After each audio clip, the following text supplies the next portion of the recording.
नानक देव जी की साजी नवाजी साध संगत जीओ, आओ सारे फतेह बुलाइए। वाहिगुरू जी का खालसा, वाहिगुरू जी की फतेह। बड़ा चंगा उपराला हो रहा है, विचार गोष्ठी हो रही है गुरु नानक साहब का साझा।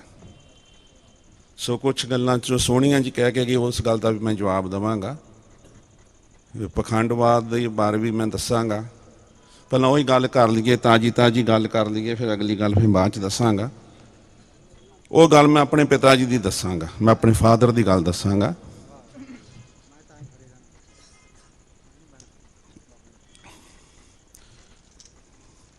मेरे फादर को एक औरत आई, वो सिर खोल के ते खेडन लग पई, सिर मारन लग पई जोर जोर की।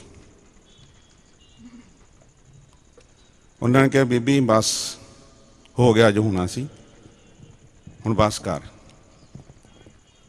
उन्हें कहा भी इस तरह है, तू रोज़ मूल मंत्र का 108 वारी जाप करके करना है, तो उत्थे अपने रमदास मस्या लगती 3 मस्या उत्थे तलाऽ है, बाबे बुढ़े साहब का पुराना बनया होया 300 साल पुराना तलाऽ है। तो 3 मस्या उत्थे आके इशनान करना है, नाले उत्थे जल की बोतल लैके जाते हैं खूह दे विचों, वो तू जल लैके जाने। वो ਜਦੋਂ चली गई उत्थे एक बंदा खलोता सीगा, वो मैनेजर सी गुरुद्वारे का, श्रोमणी कमेटी गुरुद्वारे का मैनेजर सीगा। कहना बाबा जी तुसी सारा काम गुरमत तो उल्ट कर दिता, यह गुरमत अनुसार काम नहीं होया तुहाडा। मेरे गुरुदेव पिता बाबा जसवंत सिंह जी कहन लगे भी किवें? कहंदे मैं तो गुरमत अनुसार काम किया। वो कहंदा जी किवें? कहंदे बीबी दे अंदर वहम है, जिवें सोनिया जी ने दसिया भी वहम ही सीगा, धागियां नाल ही ठीक हो गई। जे इनू मैं कहंदा बीबी इत्थों दौड़ जा, खबरदार तू इत्थे आके सिर खोलिया, तू इंज कीता वो कीता। कहंदे मैं प्यार नाल कहा समझा, खूह तो जल भर के लैके जा, मूल मंत्र का पाठ करी, 3 मस्या इशनान करी, ने राजी हो जाना। कहंदे जिन्हों राजी हो जाना सारी उम्र वास्ते ने गुरु नाल जुड़ जाना, क्योंकि मूल मंत्र का जाप किया, ऐसे सारी उम्र वास्ते गुरु नाल जुड़ गई। तो अपने बच्चों भी गुरु नाल जोड़ेगी, आंढ गुआंढ भी गुरु नाल जोड़ेगी। तो जिन मैं दड़ा दिंदा किसी कबर ते चली जाती, राजी ने फिर भी हो जाना सी, इन्हें सारी उम्र वास्ते कबर नाल जुड़ जाना सी। सो सोनिया जी तुहाडी गल बिल्कुल ठीक है, क्योंकि इहो जिहे साडे कोल बड़े मरीज आउंदे ने जिहड़े दिल दे वहम ही हुंदे ने। सुरजीत सिंह बैठा मेरे सामने, इहनूं भी पता है। परसों चौथ ही काए बीबी कुड़ी तुरदी नहीं सी, उन्हें कहा चल के लंगर च सेवा कर, लंगर सेवा की, राजी बाजी हो गई। व्हील चेयर पर लैके आए तो मुड़ के सेवा करके गई। यह की है तो वहम है, पर उस वहम में इस तरीके नाल मेरे गुरुदेव पिता ने कहता गुरु नाल जोड़ देंदे सी, तू गुरु नाल जुड़ जा, मूल मंत्र का जाप कर, बाणी पढ़, तू राजी हो जाएगी। वो सचमुच ही राजी हो जाते हैं, मैं वेख्या। वो कहते जे कितों राजी नहीं होए, इत्थों क्यों राजी होए? क्यों गुरबाणी पढ़ेगी, गुरबाणी च भी कोई ताकत हैगी है। सो दूजी गल इन्होंने कही सी भी अजकल जिहड़े ने विद्वान ने, जिहड़े अजकल, मैं तो विद्वान नहीं कहांगा उन्होंने, भी जड़ियाँ भी करामातां होईयां गुरु साहब दियां, महाराज ने आ नहीं किया, तो पंजा साहब ने भी नकार दे, पंजा भी नहीं लाया गुरु साहब ने, उन्होंने भी गलत कह रहे हैं। साढ़े जोगा सिंह जोगी कवि हुंदा सी, उन्हें मैनूं कोई गल सुनाई सी, वो गल मैं उहदे कोलों सुनी है। बाकी तुसीं विद्वान बैठे हो, तुहानूं पता होएगा भी वो गल किन्नी ठीक है। कहंदे भी किसी ने चिट्ठी लिखी भी तुसीं कहंदे हो मक्का घुम्मिआ, जां ते प्रूफ करो मक्का घुम गया, तो जां प्रचार करना बंद कर दो।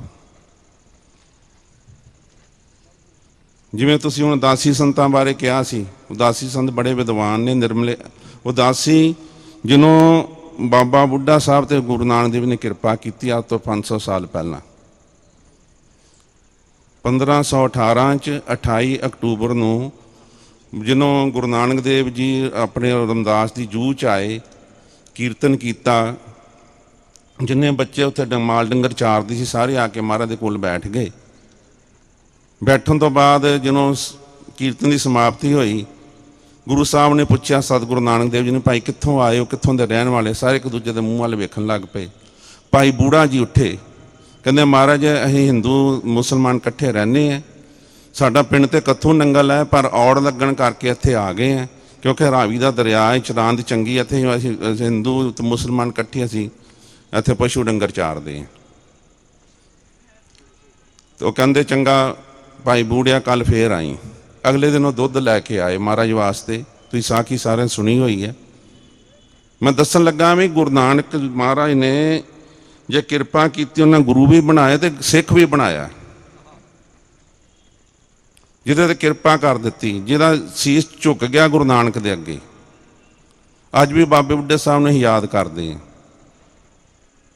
ਲੋਕੀ ਆ ਕੇ ਮੰਗਾਂ ਮੰਗਦੇ ਨੇ, ਮੰਗਾਂ ਪੂਰੀਆਂ ਹੁੰਦੀਆਂ ਨੇ, ਪਰ ਗੁਰੂ ਨਾਨਕ ਦਾ ਉਹ ਸਿੱਖ ਹੀ ਅਖਵਾਉਂਦਾ ਹੈ, ਨਾ ਕਿ ਗੁਰੂ ਅਖਵਾਉਂਦਾ ਹੈ। ਜਦੋਂ ਅਗਲੇ ਦਿਨ ਆਏ, ਛੰਨਾ ਦੁੱਧ ਦਾ ਲੈ ਕੇ ਆਏ, ਜਿਹਨੂੰ ਦੁੱਧ ਛਕਿਆ ਮਹਾਰਾਜ ਨੇ, ਕਹਿੰਦਾ ਮਹਾਰਾਜ ਕੱਲ ਇੱਕ ਡਰ ਸੀ ਮੇਰੇ ਮਨ 'ਚ, ਦੋ ਡਰ ਹੋ ਗਏ। ਕਹਿੰਦੇ ਕੀ? ਕਹਿੰਦੇ ਕੱਲ ਤਾਂ ਡਰ ਸੀ ਮੌਤ ਦਾ, ਵੀ ਮੌਤ ਕਿਹੜੇ ਵੇਲੇ ਆ ਜਾਣੀ ਹੈ। ਅੱਜ ਦੂਜਾ ਡਰ ਹੋ ਗਿਆ ਹੈ। ਕੱਲ ਜਦੋਂ ਤੁਹਾਡੇ ਕੋਲ ਬੈਠੇ ਸਾਂ, ਉਹ ਪਸ਼ੂ ਮੇਰੇ ਜਿਹੜੇ ਸਾਨੂੰ ਇੱਕ ਮੁਸਲਮਾਨ ਦੇ ਖੇਤ 'ਚ ਵੜ ਗਏ, ਉਹ ਖੇਤ ਸਾਰਾ ਉਜਾੜ ਦਿੱਤਾ। ਉਹ ਬੜਾ ਗੁੱਸੇ ਵਾਲਾ ਹੈ। ਉਹਨੇ ਆ ਕੇ ਮੇਰੇ ਪਿਤਾ ਨੂੰ ਸ਼ਿਕਾਇਤ ਲਾਉਣੀ ਹੈ। ਕਹਿੰਦੇ ਪਿਤਾ ਨੂੰ ਕਹਿੰਦੇ ਮੈਨੂੰ ਫਿਰ ਕੁੱਟਣਾ ਹੈ। ਕਹਿੰਦੇ ਚਲੋ ਕੋਈ ਗੱਲ ਨਹੀਂ। ਉਹ ਦੂਰੋਂ ਦੋ ਬੰਦੇ ਤੁਰੇ ਹੋਏ ਵੇਖੇ। ਮਹਾਰਾਜ ਕਹਿਣ ਲੱਗੇ ਭਾਈ ਬੂੜਿਆ ਕੌਣ ਆਉਂਦੇ ਨੇ? ਕਹਿੰਦੇ ਮਹਾਰਾਜ ਜੀ ਆ ਗਏ, ਦੋਨੋਂ ਹੀ ਆ ਗਏ, ਉਹੀ ਤੁਰੇ ਆਉਂਦੇ ਨੇ। ਉਹ ਮੁਸਲਮਾਨ ਤੇ ਮੇਰਾ ਪਿਤਾ ਹੈ। ਕਹਿੰਦੇ ਹੁਣ ਕੀ ਹੋਏਗਾ? ਕਹਿੰਦੇ ਉਹਨੇ ਸ਼ਿਕਾਇਤ ਲਾ ਦਿੱਤੀ ਹੈ, ਮੈਨੂੰ ਫਿਰ ਮਾਰੇਗਾ। ਕਹਿੰਦੇ ਫੇਰ ਤੈਨੂੰ ਤੇਰੇ ਪਿਓ ਦੀ ਮਾਰ ਤੋਂ ਬਚਾ ਲਈਏ। ਭਾਈ ਬੂੜਾ ਕਹਿਣ ਲੱਗਾ ਮਹਾਰਾਜ ਜੀ ਕਿਰਪਾ ਕਰਨ ਲੱਗੇ ਹੋ ਨਾ, ਹੁਣ ਪਿਓ ਦੀ ਮਾਰ ਤੋਂ ਨਾ ਬਚਾਓ। ਪਿਓ ਇੱਕ ਨਾ ਮਾਰੂ, ਦੋ ਮਾਰੂ, ਦੋ ਨਾ ਮਾਰੂ, ਚਾਰ ਮਾਰ ਲਓ। ਜ਼ਿਆਦਾ ਤੇ ਮਾਰਨ, ਜਾਨੂੰ ਤੇ ਮਾਰਦੀ ਨਹੀਂ ਲੱਗਾ। ਜੇ ਕਿਰਪਾ ਕਰਨ ਲੱਗੇ ਹੋ, ਬਖਸ਼ਿਸ਼ ਕਰਨ ਲੱਗੇ ਹੋ, ਐਸੀ ਕਿਰਪਾ ਕਰੋ ਮੈਨੂੰ ਜਮਾਂ ਦੀ ਮਾਰ ਤੋਂ ਬਚਾਓ।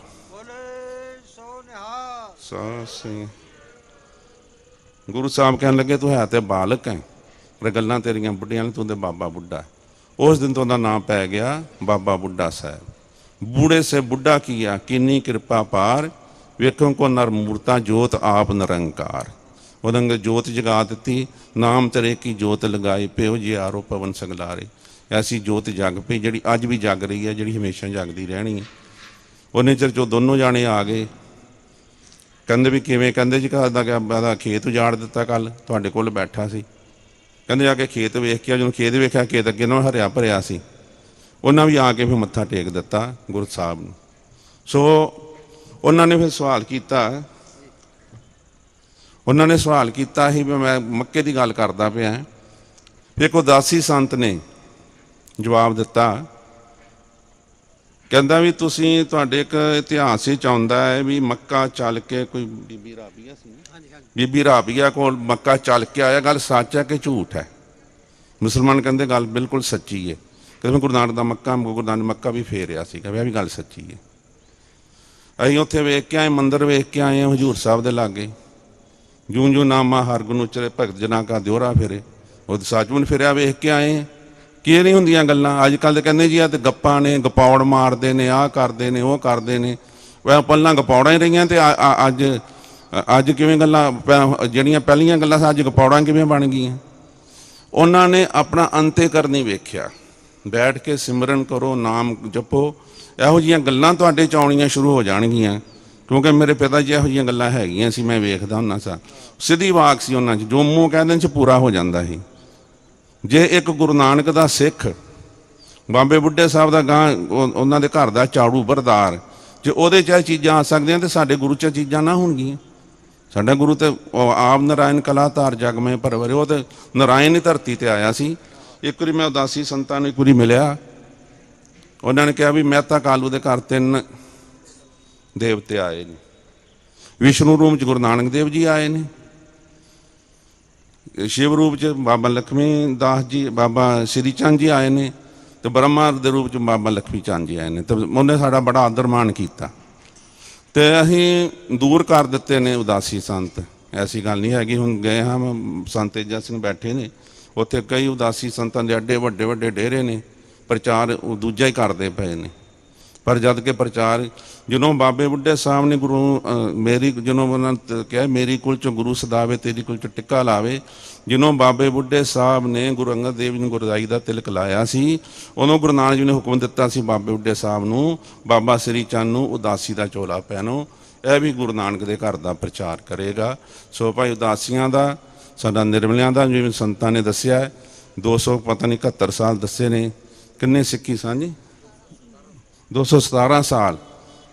ਆਪਣੇ ਡਾਕਟਰ ਜਸਪਾਲ ਸਿੰਘ ਆਏ, ਕਹਿੰਦੇ ਵੀ ਉਹ ਵੀ ਵੇਲਾ ਸੀ ਜਿਹਨੂੰ ਸਿੱਖੀ ਤੇ ਅੱਧੀ ਹਨੇਰੀ ਚੱਲੀ, ਜੋਤ ਫੜਫੜਾਉਣ ਲੱਗ ਪਈ ਸੀ। ਕਹਿੰਦੇ ਇਸ ਤੋਂ ਵੱਡੀ ਕੁਰਬਾਨੀ ਨਿਰਮਲੇ ਤੋਂ ਦਾਸੀ ਕੀ ਦੇ ਸਕਦੇ ਨੇ, ਖਾਸ ਕਰ ਨਿਰਮਲੇ। ਕਹਿੰਦੇ ਜੋਤ ਬੁੱਝਣ ਨਹੀਂ ਦਿੱਤੀ, ਜਿਹਨੂੰ ਸਿੱਖਾਂ ਦੇ ਸਿਰਾਂ ਦੇ ਮੁੱਲ ਪੈਣ ਲੱਗ ਪਏ। ਭਗਵੇਂ ਕੱਪੜੇ ਪਾ ਕੇ ਘਰ ਘਰ ਜਾ ਕੇ ਨਾਲੇ ਰੋਟੀ ਮੰਗ ਕੇ ਖਾਣੀ, ਜਾਣ ਕੇ ਮੰਗ ਕੇ ਖਾਣੀ, ਨਾਲੇ ਉਹਨਾਂ ਨੂੰ ਗੁਰਬਾਣੀ ਪੜ੍ਹਾ ਕੇ ਆਉਣੀ। ਆ ਸ਼ਬਦ ਪੜ੍ਹੋ, ਗੁਟਕੇ ਹੱਥੀਂ ਲਿਖ ਕੇ ਦੇ ਕੇ ਆਉਣੇ, ਹੋਰ ਬਾਣੀ ਹੱਥੀਂ ਲਿਖ ਕੇ ਦੇ ਕੇ ਆਉਣੀ ਹੈ, ਬਾਣੀ ਪੜ੍ਹਨੀ ਹੈ, ਹੋਰ ਚ ਕਰਨੀ ਹੈ। ਜਿਹਨੂੰ ਵੇਖਣਾ ਵੀ ਕੰਮ ਪੂਰਾ ਹੋ ਗਿਆ। ਹੁਣ ਤਾਂ ਚਲੋ ਨਿਆਣਾ ਹੀ ਇੱਕ ਜੰਮੀ ਦਾ, ਉਦੋਂ 5-6 ਨਿਆਣੇ ਜੰਮ ਲਈ ਦੇ ਸੀ। ਉਹ ਉਹਨਾਂ ਫਿਰ ਵੇਖਣਾ ਜਿਹੜਾ ਮੁੰਡਾ ਗੱਭਰੂ ਨੂੰ ਅੰਮ੍ਰਿਤ ਛਕਾਉਣਾ, ਚੱਲ ਵੀ ਉਸ ਕੰਮ ਵਾਸਤੇ ਚੱਲ, ਗੁਰੂ ਨਾਨਕ ਦੇ 10ਵੇਂ ਪਾਤਸ਼ਾਹ ਦੇ ਕੰਮ ਵਾਸਤੇ। ਇਸ ਤਰ੍ਹਾਂ ਉਹਨੇ ਸਿੱਖੀ ਦਾ ਘਰ ਘਰ ਜਾ ਕੇ ਪ੍ਰਚਾਰ ਕੀਤਾ। ਅੱਜ ਦੇ ਦਿਨ ਵੀ ਜਿਹਨੂੰ ਜਾਂਦੇ ਹਾਂ ਅਸੀਂ, ਦਿੱਲੀ ਜਾਈਦਾ ਹੈ, ਖੁਰਜੇ ਜਾਈਦਾ ਹੈ, ਬੁਲੰਦ ਸ਼ਹਿਰ ਜਾਈਦਾ ਹੈ, ਸੰਗਮਨੇਰ ਮਹਾਰਾਸ਼ਟਰ ਉੱਥੇ ਜਾਈਦਾ ਹੈ। ਉਹ ਹੈ ਸਾਰੇ ਸਿਆਹੀਧਾਰੀ ਨੇ, ਪਰ ਸਾਰੇ ਗੁਰਬਾਣੀ ਨੂੰ ਮੰਨਦੇ ਨੇ। ਮੈਂ ਦਿੱਲੀ ਗਿਆ, ਇੱਕ ਗੱਲ ਕਹਿ ਕੇ ਮੈਂ ਸਮਾਪਤੀ ਕਰਦਾ। ਮੈਂ ਦਿੱਲੀ ਗਿਆ ਤਾਂ ਉਹਨਾਂ ਦੀ ਲੜਕੀ ਸੀ ਜਵਾਨ, ਤੇ ਉਹਦਾ ਰਿਸ਼ਤਾ ਹੋਣਾ ਸੀ। ਉਹ ਜਦੋਂ ਆਏ ਲੜਕੇ ਵਾਲੇ, ਕਹਿੰਦੇ ਗੁਰੂ ਦੇ ਲੜ ਲੱਗੀ ਹੈ? ਕਹਿੰਦੇ ਨਹੀਂ ਜੀ। ਤੇ ਰਾਤ ਮੈਂ ਉੱਥੇ ਰਹਿਣੇ। ਕਹਿੰਦੇ ਜੀ ਸਵੇਰੇ ਨਾ ਮਹਾਰਾਜ ਪ੍ਰਕਾਸ਼ ਹੋਣਾ, ਤੁਸੀਂ ਨਾ ਸਾਡੀ ਬੇਟੀ ਨੂੰ ਗੁਰੂ ਦੇ ਲੜ ਲਾਉਣਾ, ਤਾਂ ਦਾ ਰਿਸ਼ਤਾ ਹੋਏਗਾ। ਮੈਂ ਉਹ ਕਿਵੇਂ ਲਾਉਣਾ, ਮੈਨੂੰ ਤੁਹਾਨੂੰ ਪਤਾ ਨਹੀਂ ਸੀ। ਮੈਂ ਕਿਹਾ ਅੰਮ੍ਰਿਤ ਛਕਾਉਣਾ ਹੋਏਗਾ।